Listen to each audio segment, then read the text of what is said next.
शांति। आज 24 मार्च 2021 के मधुर महावाक्य है। आज की मुरली में बाबा कहे, दुनिया में एक सिमरण माला होती है जिसका भक्त लोग सिमरण करते हैं। वास्तव में यह सिमरण तुम बच्चों का करते हैं। क्यों? क्योंकि बाबा कहे तुम इस समय खुदाई खिदमतगार बनते हो, बाबा के साथ इस बेहद की दुनिया की सेवा में मददगार बनते हो।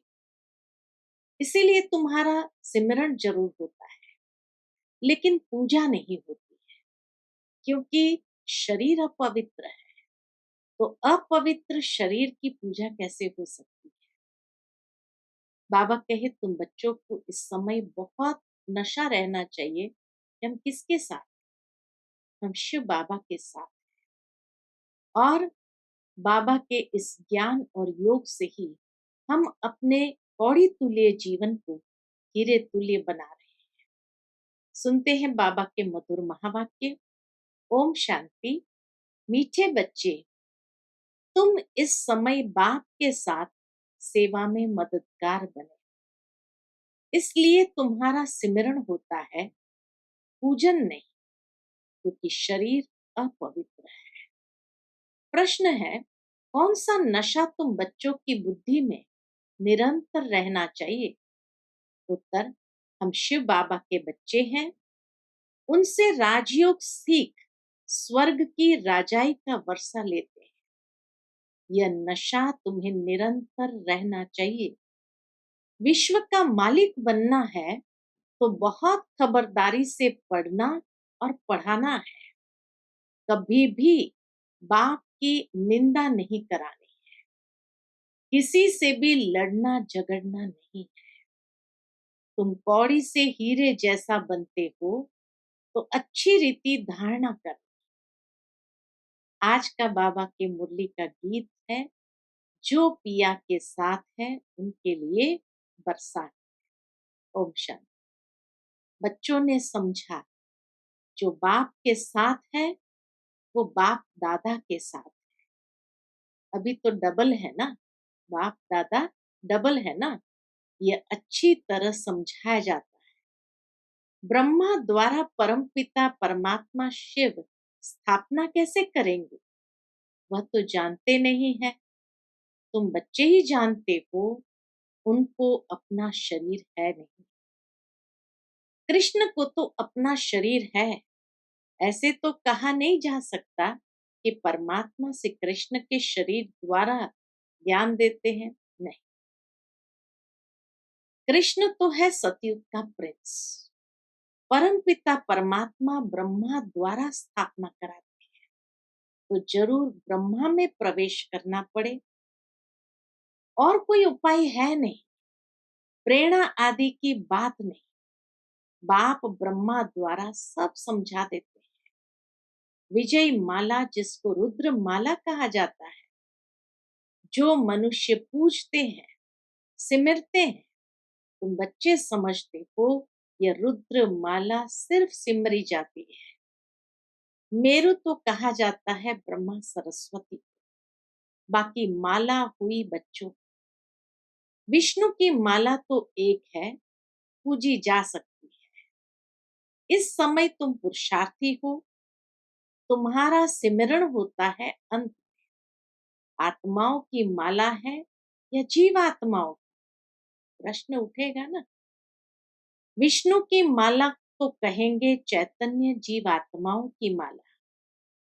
लक्ष्मी नारायण पूजे जाते हैं ना, क्योंकि उन्हों की आत्मा और शरीर दोनों पवित्र है। रुद्र माला वह तो सिर्फ आत्माओं की है, क्योंकि शरीर तो अपवित्र है, वह तो पूजे नहीं जा सकती। आत्मा कैसे पूजी जाती है? तुम कहते हो रुद्र माला पूजी जाती है। बाबा कहे तुम कहते हो रुद्र माला पूजी जाती है, परंतु नहीं, पूजी नहीं जाती। जब नाम ही है सिमरनी, जो भी दाने हैं वह तुम बच्चों के सिमरण होते हैं। जब शरीर में है, दाने तो ब्राह्मणों के हैं, वास्तव में दाने तो ब्राह्मणों के हैं, सिमरण किसको करते हैं यह तो किसी को पता नहीं। यह है ब्राह्मण जो भारत की सेवा करते हैं, उनको याद करते हैं। जगदम्बा, देवियां आदि बहुत है, उनको याद करना चाहिए। पूछते बाबा, उनको याद करना चाहिए। जितनी भी देवियां आदि है उनको पूजने लायक लक्ष्मी नारायण बनते हैं, तुम नहीं, क्योंकि तुम्हारे शरीर पतित, आत्मा पवित्र है, परंतु वह पूजी नहीं जा सकती, सिमरी जा सकती है। कोई भी तुमसे पूछे तो समझा हुआ होना चाहिए। एक सिमरन माला, विष्णु की माला जो पूजन योग्य है, और ये सिमरन वाली माला है। तो कोई भी तुमसे पूछे तो समझा हुआ होना चाहिए। तुम हो ब्राह्मणिया, तुम्हारे यादगार देवियों के रूप में है। तुम श्रीमत पर खुद पावन बनते हो, तो यह माला फर्स्ट ब्राह्मणों की समझी जाए, फिर देवताओं। विचार सागर मंथन करने से रिजल्ट निकले। जब आत्माएं शालिग्राम रूप में है, तब पूजी जाती है। शिव की पूजा होती है तो शालिग्राम की भी होती है, क्योंकि आत्मा पवित्र है, शरीर नहीं। सिमरण सिर्फ तुम्हारा किया जाता है। क्यों? तुम शरीर के साथ सेवा करते हो, तुम्हारी पूजा नहीं हो सकती। वे जब शरीर छोड़ते हो तो तुम भी शिव के साथ पूजे जाते हो। विचार किया जाता है ना, तुम इस समय ब्राह्मण हो। शिव बाबा भी ब्रह्मा में आते हैं, तो ब्रह्मा भी साकार में है। तुम मेहनत करते हो, यह माला जैसे साकारी है। ब्रह्मा सरस्वती और तुम ज्ञान गंगाएं। तुमने भारत को स्वर्ग बनाया, ये रुद्र यज्ञ रचा। जो पूजा करते हैं उसमें सिर्फ शिव और शालिग्राम होते हैं। उसमें ब्रह्मा सरस्वती का अथवा तुम बच्चों का नाम नहीं। यहाँ तो सबका नाम है। तुम्हारा सिमरण करते हैं, बाबा कहे तुम्हारा सिमरण करते हैं। कौन कौन ज्ञान गंगाएं थी, वह तो है ज्ञान सागर। यह है ब्रह्मपुत्रा बड़ी नदी, यह ब्रह्मा माता भी है। सागर एक है, बाकी गंगाएं तो किस्म किस्म की अनेक प्रकार की होती। नंबरवार जिनमें अच्छा ज्ञान है, उनको सरोवर कहा जाता है। महिमा भी है। कहते हैं मान सरोवर में स्नान करने से परिजादा बन जाते हैं। तो तुम्हारी माला सिमरी जाती है। सिमरन कहते हैं ना, सिमरण करो, वह तो सिर्फ राम राम कहते हैं। परंतु तुम जानते हो सिमरन किसका होगा? जो जास्ती सर्विस करते हैं। पहले तो बाबा है फूल, फिर मेरू जो बहुत मेहनत करते हैं, फिर रुद्र माला सो विष्णु की माला बनती है। तुम्हारी सिर्फ आत्मा पूजी जाती है। तुम अब सिमरन लायक हो। सिमरने तुम्हारी है। तो सिमरन कितने रूप से होता है? एक तो बाबा कहे माला के रूप में होता है, दूसरा फिर यादगार देवियों के रूप में है, तीसरा फिर मान्यता ज्ञान गंगाओं के रूप में है। तो कितने रूप से बाबा कहे तुम्हारी महिमा को हो सिमरण करना होता है। बाकी पूजा नहीं हो सकती, क्योंकि आत्मा पवित्र, शरीर अपवित्र है। अपवित्र चीज कभी पूजी नहीं जाती। जब रुद्र माला बनने लायक बन जाते हो, फिर अंत में तुम शुद्ध बन जाते हो। तुमको साक्षात्कार होगा, पास विथ ऑनर कौन कौन होते हैं। सर्विस करने से नामाचार बहुत हो जाता है, मालूम पड़ता जाएगा। विजयी माला में नंबरवार कौन कौन आएगा, ये बातें बड़ी गुह्य है। अंत में प्रत्यक्ष जरूर हो जाएगी, लेकिन बाबा कहे है एकदम गुप्त। मनुष्य तो सिर्फ राम राम कहते हैं, क्रिश्चियन लोग क्राइस्ट को याद करते हैं। माला किसकी होगी? गॉड तो एक है, बाकी जो पास बैठे हैं उनकी माला बनती होगी। इस माला को तुम अभी सिर्फ समझ सकते हो, अपने आदि सनातन देवी देवता धर्म वाले ही नहीं समझ सकते तो और कैसे समझेंगे? इसलिए ये माला कौन सी है, क्या है, इसको बाबा कहे तुम अभी समझ सकते हो। सबको पतित से पावन बनाने वाला तो एक ही बाप। क्राइस्ट के लिए ऐसे नहीं कहेंगे कि वह पतित को पावन बनाने वाला है। उनको जन्म मरण में आकर नीचे उतरना ही है। वास्तव में उनको गुरु भी नहीं कहेंगे, क्योंकि सर्व का सद्गति दाता एक ही बाप। सो तो जब अंत हो, झाड़ जड़ जड़ीभूत हो, तब बाप आकर सबको सद्गति देते हैं। आत्मा ऊपर से आती है धर्म की स्थापना करने। उनको तो जन्म मरण में आना है। सतगुरु एक ही है, वह सर्व के सद्गति दाता है। सच्चा सतगुरु मनुष्य कोई हो न सके, वह तो सिर्फ आते ही है धर्म स्थापन करने। उनके पिछाड़ी सब आने लगते हैं पाठ बजाने।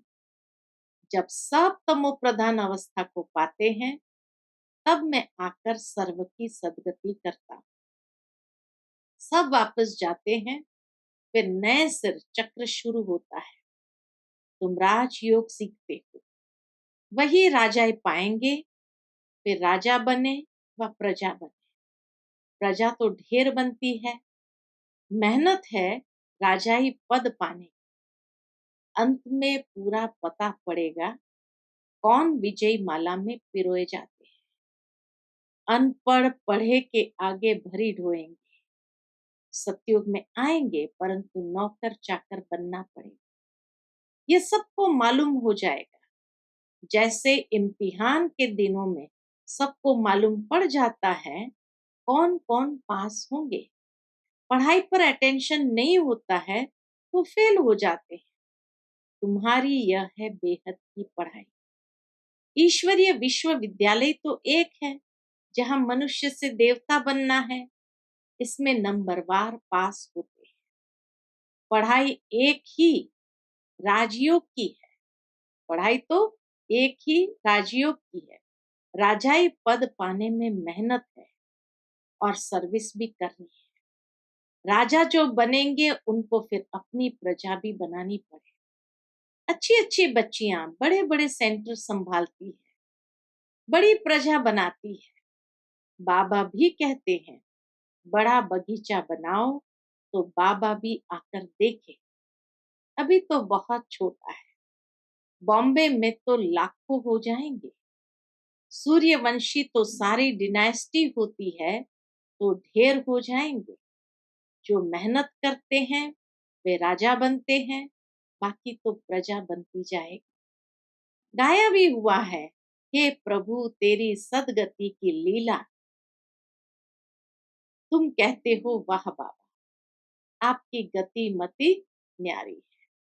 सर्व के सदगति करने की श्रीमत ये सबसे न्यारी है। बाप साथ ले जाते हैं, छोड़ नहीं जाते हैं। निराकारी आकारी साकारी लोक को भी नहीं जानते। सिर्फ सृष्टि के आदि मध्य अंत को जानना, वह भी कंप्लीट नॉलेज नहीं। पहले तो मूल वतन को जानना पड़े, जहां हम आत्माएं रहती है। इस सारे सृष्टि चक्र को जानने से तुम चक्रवर्ती राजा बनते। ये सब कितनी समझने की बातें हैं। तीनों कालों की, तीनों लोकों की कितनी समझने की बातें हैं। वह तो कह देते हैं शिव नाम रूप से न्यारा है, चित्र भी है, फिर भी कहते नाम रूप से न्यारा। फिर कह देते सर्वव्यापी है। एक तरफ कहेंगे भगवान एक है, फिर कहते हैं वो नाम रूप से न्यारा है, फिर कह देते वो सर्वव्यापी है। एक एमपी ने कहा था कि यह मैं नहीं मानता कि ईश्वर सर्वव्यापी है। मनुष्य एक दो को मारते हैं, क्या ये ईश्वर का काम है? ऐसे उसने भाषण में कहा होगा। आगे चलकर इन बातों को समझेंगे। जब तुम्हारी भी वृद्धि होगी, बाबा ने रात को भी समझाया, जो अपने को होशियार समझते हैं वो ऐसे ऐसे पत्र लिखे। कि किसने क्या सुनाया, तो बाबा कहे किसी ने पत्र लिखा होगा, एमपी का समाचार कि एमपी आया प्रोग्राम में और उसने कहा कि मैं नहीं मानता कि ईश्वर सर्वव्यापी है, क्योंकि मनुष्य इतना लड़ते झगड़ते, तो क्या ये ईश्वर का काम है? तो बाबा कहे ऐसे ऐसे बच्चों को पत्र लिखने चाहिए कि क्या लोग कहते हैं। हाँ, बाकी अंत में तुम्हारी बातें सब मानेंगे जब तुम्हारी वृद्धि हो। ये पूरी नॉलेज क्या है उनको समझाना चाहिए। लिख सकते हो, हम पूरी नॉलेज दे सकते हैं, मूल वतन की नॉलेज दे सकते हैं, निराकार बाप का भी परिचय दे सकते हैं, फिर प्रजापिता ब्रह्मा और उनके ब्राह्मण धर्म के बारे में भी समझा सकते हैं। लक्ष्मी नारायण फिर राम सीता, उन्हों की डिनाइस्टी कैसे चलती है, फिर उनसे राजाई कौन छीनते हैं, वह स्वर्ग कहाँ गया। तो जैसे कहा जाता नर्क कहाँ गया, खत्म हो गया, तो स्वर्ग भी खत्म हो जाएगा। उस समय भी अर्थक्वेक आदि होती है। वह हीरे जवाहरत के महल आदि ऐसे चले गए जो कोई निकाल न सके। सोने हीरे जवाहरत के महल कभी नीचे से निकले नहीं। सोमनाथ आदि का मंदिर तो बाद में बना है, उनसे तो उन्हों के घर ऊंचे होंगे। जरूर है, सोमनाथ के मंदिर से तो महल आदि कितने ऊंचे होंगे। लक्ष्मी नारायण का घर कैसा होगा, वह सारी मिलकत कहाँ गई। ऐसी ऐसी बातें जब विद्वान सुनेंगे तो वंडर खाएंगे। तो इन्हों की नॉलेज जबरदस्त है, वो मानेंगे कि ब्रह्मा कुमारियों की नॉलेज जबरदस्त है। मनुष्य तो कुछ भी नहीं जानते, सिर्फ सर्वव्यापी कह देते हैं। ये सब समझने की और समझाने की बातें, ये सब समझने की और समझाने की बातें। तुमको धन मिलता है, फिर दान करना है। बाबा तुमको देते जाते हैं, तुम भी देते जाओ। ये अखुट खजाना है, सारा मदार धारणा पर है। जितनी धारणा करेंगे उतना ऊंच पद पाएंगे। जितनी धारणा करेंगे तो बाबा कहे ऊंच पद पाएंगे। ख्याल करो, सोचो, कहाँ कौड़ी, कहाँ हीरे। हीरे का मूल्य सबसे जास्ती है। देखो, एक अंगूठी में भी एक हीरा डालते हैं, जबकि हीरा एक ही होता है, बाकी सारा सोने की अंगूठी होती है। लेकिन फिर भी सोना जास्ती होता है, हीरा तो एक ही है। लेकिन फिर भी उसको कहा तो यही जाता कि हीरे की अंगूठी है, सोने की अंगूठी तो नहीं कहेंगे। तो इसीलिए बाबा कहे हीरे का मूल्य सबसे जास्ती, कौड़ी का मूल्य सबसे कम। अभी तुम कौड़ी से हीरा बनते हो, यह बातें कभी किसके स्वप्न में भी ना आए। सिर्फ समझेंगे बरोबर लक्ष्मी नारायण का राज्य था जो होकर गए। बाकी यह राज्य कब किसने दिया यह कुछ नहीं जानते। राजाई किसने दी, यहाँ तो कुछ भी नहीं है। राजयोग से स्वर्ग की राजाई मिलती है। ये वंडर है ना, इतनी वंडर की बातें। अच्छी तरह बच्चों की बुद्धि में नशा रहना चाहिए, परंतु माया फिर वह स्थायी नशा रहने नहीं देती है। हम शिव बाबा के बच्चे हैं, ये नॉलेज पढ़कर हम विश्व के मालिक बनेंगे। यह कभी किसकी बुद्धि में आता होगा क्या? तो बाप समझाते हैं बच्चों को कितनी मेहनत करनी चाहिए। गुरु के निंदक और न पाए, ये यहाँ की बात है। उनकी तो एम ऑब्जेक्ट ही नहीं है, तुम्हारी तो एम ऑब्जेक्ट है। बाप, टीचर, गुरु तीनों ही है। तुम जानते हो इस पढ़ाई से हम विश्व के मालिक बनते हैं। कितनी खबरदारी से पढ़ना और पढ़ाना चाहिए। ऐसी कोई बात न हो जो निंदा करा दो, न किसी से लड़ना झगड़ना है, सबसे मीठा बोलना। बाबा कहे सबसे मीठा बोलना है, बाप का परिचय देना है। बाबा कहते हैं दे दान तो छूटे ग्रहण। नंबर 1 दान है देह अभिमान। इस समय तुम आत्म अभिमानी बने हो और परमात्मा अभिमानी बनते हो। परमात्मा का परिचय है तो उसका भी शुद्ध नशा है। तो बाबा कहे तुम आत्म अभिमानी बनते हो और परमात्मा अभिमानी बनते हो। ये अमूल्य जीवन है। बाप कहते हैं कल्प कल्प हम तुमको ऐसे पढ़ाने आते हैं कि तुम भूल जाते हो। यह भी ड्रामा में नून है। अच्छा, मीठे मीठे सिक्किलते ज्ञान रत्न धारण करने वाले और सर्विस करने वाले बच्चों प्रति माता पिता बाप दादा का याद प्यार और गुड मॉर्निंग। रूहानी बाप की रूहानी बच्चों को नमस्ते। हम सब रूहानी बच्चों की रूहानी माता पिता बाप दादा को याद प्यार गुड मॉर्निंग और नमस्ते नमस्ते। शुक्रिया बाबा, शुक्रिया। आज की मुरली से धारणा के लिए मुख्य सार है। पहली पॉइंट, सबसे मीठा बोलना है। ऐसी कोई बात नहीं करनी है जिससे बाप की निंदा हो। दे अभिमान का दान कर आत्म अभिमानी और परमात्मा अभिमानी बनना है। दूसरी पॉइंट, जो ज्ञान धन मिलता है उसका दान करना है। पढ़ाई से राजाई मिलती है, इस नशे में स्थायी रहना है। अटेंशन देकर पढ़ाई पढ़नी है। अटेंशन देकर पढ़ाई पढ़नी है।